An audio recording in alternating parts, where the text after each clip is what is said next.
आमदनी को दोगुना करने का एक अभियान उसी श्रेणी का हिस्सा है। आज मुझे प्रसन्नता है कि पूर्वी उत्तर प्रदेश के 4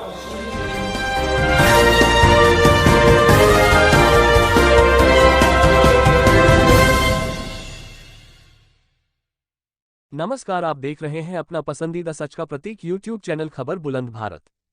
यूपी के किसानों की आमदनी करेंगे दोगुना, सीएम योगी। तो कृषि मंत्री ने बताए किसानों को खेती के फॉर्मूले।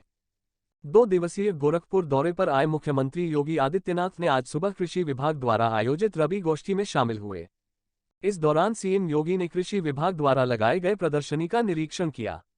साथ ही सीएम योगी ने किसानों को किसान सब्सिडी प्रमाण पत्र वितरित किया। कृषि विभाग द्वारा आयोजित रबी गोष्ठी में प्रदेश के कृषि मंत्री सूर्य प्रताप शाही व 4 मंडलों के कृषि अधिकारी समेत हजारों किसान शामिल हुए। इस दौरान सीएम योगी ने सभा को संबोधित करते कहा कि प्राकृतिक खेती 0 बजट खेती होती है। इससे किसानों को बड़ा लाभ होता है। डबल इंजन की सरकार किसानों की आमदनी को दोगुना करने का काम कर रही है। सीएम ने कहा कि किसानों को फसल बीमा योजना से जोड़ा गया। हम कृषि क्षेत्र में लगातार काम कर रहे हैं। प्रधानमंत्री सिंचाई योजना से किसानों को बहुत फायदा पहुंचा है। इसकी वजह से गेहूं के उत्पादन में यूपी नंबर 1 बन गया है। गोष्ठी में कृषि मंत्री सूर्य प्रताप शाही, कृषि उत्पादन आयुक्त एवं 4 मंडलों के अधिकारी व किसान शामिल हुए। किसानों द्वारा अपने उत्पादों की प्रदर्शनी भी लगाई। इस कार्यक्रम के बाद मुख्यमंत्री लखनऊ रवाना हो गए।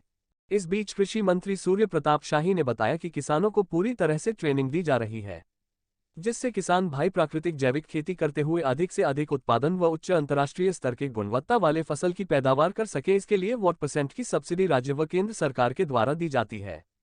कृषि मंत्री सूर्य प्रताप शाही ने पत्रकारों से मुखातिब होते हुए किसानों को खेती करने के बताए फॉर्मूले। किया जा रहा है कि उसके भीतर गन्ने के क्षेत्र के भीतर जो 2 गन्नों के मेड़ों के बीच में लगभग 32 इंच की जमीन, 30 से 32 इंच जमीन खाली रहती है, तो उसके भीतर वो आलू की खेती करें, गेहूं की फसल लगाएं, जौ की फसल लगाएं, तिलहन की फसल लगाएं या दलहन की फसल लगाएं, चना मसूर लगाएं। तो इसके लिए उनको जानकारी हो। यदि उनके सामने ये जानकारियां होंगी तो वो उधर आगे जब बढ़ेंगे तो उनकी आमदनी में इजाफा होगा और साथ साथ में राज्य का उत्पादन भी बढ़ेगा। और इसलिए टेक्निकल सेशन इसके लिए भी वैज्ञानिकों के द्वारा उनकी बात को रखी जाती है।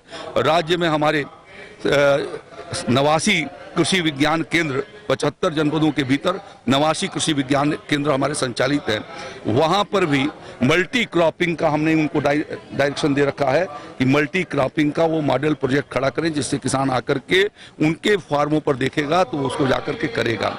अगला साल 2023 मोटे अनाजों के खेती करने के लिए अंतर्राष्ट्रीय मिलेट वर्ष के रूप में मनाया जाने वाला है। उत्तर प्रदेश उसके लिए अपनी एक विशेष नीति बना रहा है और हम 2.5 लाख किसानों को अगले 3 साल के भीतर मोटे अनाजों की खेती के लिए उनको प्रोत्साहित करेंगे।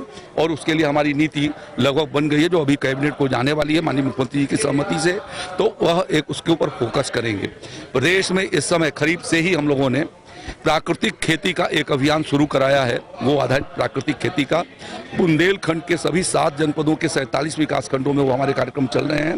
राज्य के अन्य जनपदों के भीतर भी कुल मिलाकर के 70 जनपद के भीतर नमामि गंगे कार्यक्रम के अंतर्गत परंपरागत कृषि विकास योजना के अंतर्गत और साथ साथ में उत्तर प्रदेश बुंदेलखंड प्राकृतिक खेती, ये कुल मिलाकर के 1 लाख हेक्टेयर क्षेत्र के भीतर हम इस साल जो है वो प्राकृतिक खेती का उत्पाद भी तैयार करने की दिशा में हम लोगों ने प्रयास किया है और उस पर हमारा काम शुरू हो गया है। पूरे